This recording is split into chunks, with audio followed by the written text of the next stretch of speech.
All right, good. I don't know what to say. Maybe good evening for some people and good morning for some people. It's great to see you all again. Today I'm going to give a very short clip video. By the way, there is something that I kind of left it last time from the topic of 2.2 technology and country development.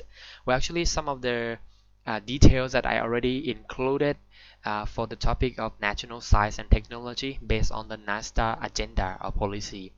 And another one is strategies on the strengthening science and technology for Thailand as well. Let's go a little bit here. If you guys remember, I already hand out the NASDA with the new approach to set all the item kind of linkage between the way that we will develop the whole country with the science and technology perspective. Like if you remember that we have a roof like this, that you have the platform technology down here as the basement, and right in the middle will be cross and cutting research, where you have service and data innovation center and intelligence system, and up top you have a cluster-based research that focus on agriculture and food, energy and environment, health and medical stuff, manufacturing industry, and of course bioresources. Okay, just to this is much more targeted research compared to the past. All right, and for the strategies in Thailand, there is so many stuff that need to be improved, and a lot of stuff that depend on the private sector function that need to high competitive efficiency, especially for creating self-research and development technology and exchange with the government sector where possible. And second one is the trying to expand or set up the uh, plan to develop science and technology both in short term and long term, and also knowledge and technology are supposed to strengthen the industrial sector as well. So everything must be beneficial to other items, so that will be more sustainable. For 2.3, we'll focus more on the evolution of technology. Here we will talk a little bit on the limitation of technology itself, where you can see that a lot of challenge that we have to face with before developing technology. And then I'll go over in the evolution rate technology, see what kind of factor that affect the rate of technology, that sometimes it go very slow, sometimes it go really fast. And the last one will be evolution of technology, of course. For the I would say critical limitation of technology that cannot go like really quick, it's only uh, uh, due to the fact that technology invented must belong to or be a part of that community or society regarding economics and culture. So they always are the perspective of economics and culture that kind of together with the developing the technology. And for the by definition of technology that we say, if we wanna induce or invent new technology that of course is good, we say it's really good, it must not destroy or it must be friendly to the environment. And of course the good technology must improve our life, otherwise we have no reason to introduce the new technology if it makes our life is a lot harder. And the last one is new technology invented should come from a very careful research and inspection. Actually, right now there is always a questionable technology, like GMO, for instance, that I kind of mentioned earlier, way back to the probably like the first clip video that talk about that nowadays still questionable. So all kind of technology need research that to study and trying to see all the factor that relevant that might be turned out from a perspective to negative, something like that. So it's gotta be all well put all perspective that possible to study with the development of the technology.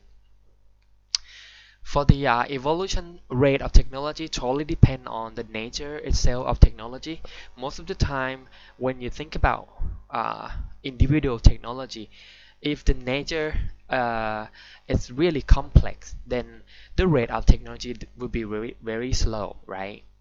But for instance, like if you want to create something that really simple, thing will go very fast as well. But this is not applied for all kind of technology. For instance, some of the technology kind of like uh, help itself uh, to grow faster, like computer for instance. Like the far that you input all the money or energy to create the computer, the time that you will boost up its capacity will be shorter and shorter. Just like nowadays that we have all our computer come into cell phone like this. So this is just one sort of a computer that way back in the past is the system is really complex, but once you get down to the size development, everything goes smaller in size, but really complex in the system. But now today it's turned out that everyone use cell phone anyway,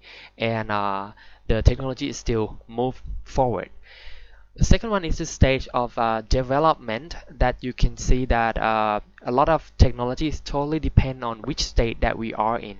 Sometimes it's right at the beginning, so the rate of technology is kind of slow, but then right in the middle or maybe just after beginning just a little bit, it just hit to the exponential growth real quick, like computer for instance. So it totally depends on which state that we are talking about. And the last one is the external environment, which is a factor that affect the rate of technology. This include society, of course. It's totally depend on the society accept social acceptance as well regarding to evolution of technology. And also the technology itself also is a part of external environment, economic, of course, and politics. Some of the technology is kind of banned in one country, but for another country, it's just fine, something like that. By definition, the evolution is such a development or improvement that occurs in the system or in the instrument sophisticatedly and continuously. The key word here is continuously, so that is the evolution. Now get back to very far from now, actually, way back in the past. That way you can see the stone and some of the metal stuff that this is really prehistoric. You can say that long time ago. Once we started with the some technology that are already evidence, like here you see that a lot of stuff that you're probably not familiar with to see, but they are all in the museum now today that can show that the technology is already invented and just evidence somewhere else around the world. Here are the list of the different of evolution era. Like we started from Stone Age that you're probably familiar with, that will kind of vary across the continent. So the Stone Age in the USA and in Asia and in Middle East is have a different number, but I put the range over here that is about 2500 to 3000 before Christ, of course. And the Stone Age itself can be divided into three different groups. The first one is Paleolithic. We can call it Old Stone Age, which is 13,000 before Christ. And then you have one in the middle, which is Mesolithic, Middle Stone Age, which is after 13,000 to 18,000 before Christ.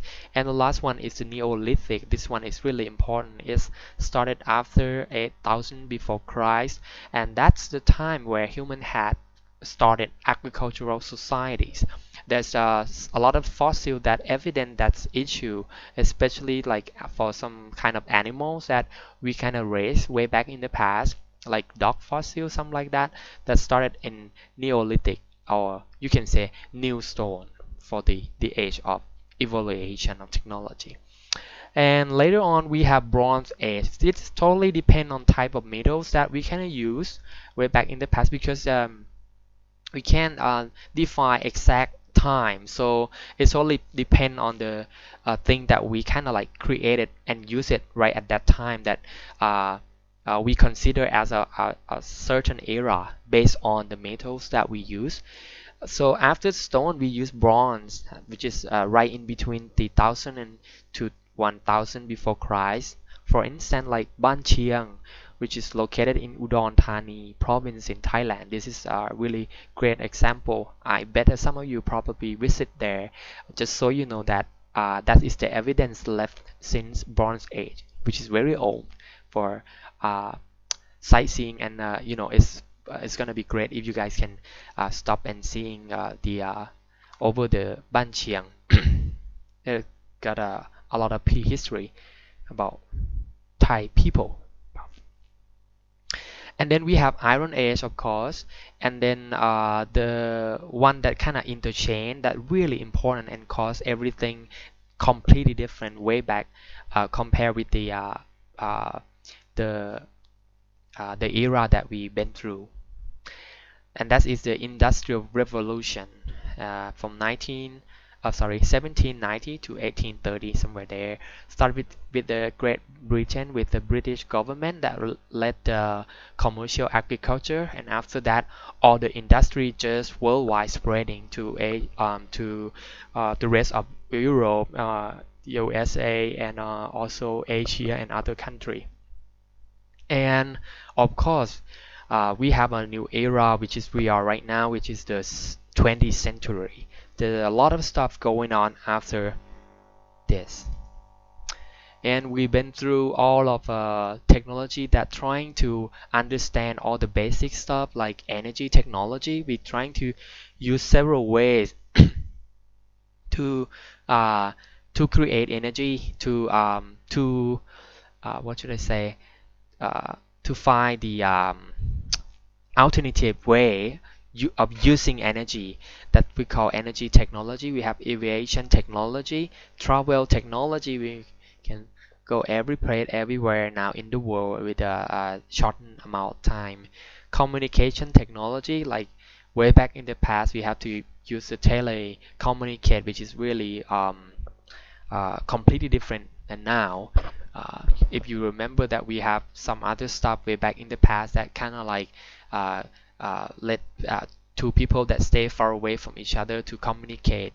But now today we just use the internet, or internet device, or including cell phone, that we can contact to each other at that really quick compared to the past. We also have weapon technology, of course, and there's a lot of problem coming of that. And chemical technology, there are a lot of pesticides, uh, and also some other stuff that we still have a lot of problem now today, like plastic, for instance. And we have electrical and electronic technology, of course, that make our life is a lot easier now today. That's such a big change. And also we have a technical school, evolution evaluation of technology, that's have been through, because some of the technology went in the wrong this in the wrong direction that we didn't want to happen, like the ozone hole, something like that. After we have been using so many stuff, for instance, like methyl. Have you ever heard about methyl bromide? That's it's kind of banned already, because it's make an ozone hole. Ozone, what is ozone about? Try to look up out there, like what is about the ozone, and what's going on with the ozone of this world, and what is the reason that caused the ozone hole, something like that. And you will find that one of them chemical is the methyl bromide, that nowadays is just banned of the game. For future technology, of course, will still a lot of stuff to trying to use the nuclear as energy base, the chemical warfare, and a lot of stuff are still with the biological, biochemical stuff, and with it really small stuff like nanoparticles, and some other stuff that kind of like uh, boost up our uh, uh, routine day a lot easier, I would say. Alright, that's it all for this script that I just said that very short. We will have some other activity of course in the class, so I hope that you come and join the class, and then we'll have some game and some question and of course the group discussion. Otherwise, I thank you, Professor Dr. Monjan Mekton, that she provide me a lot of stuff to create these slides. Otherwise, thank you so much you all, and see you guys very soon. Bye bye.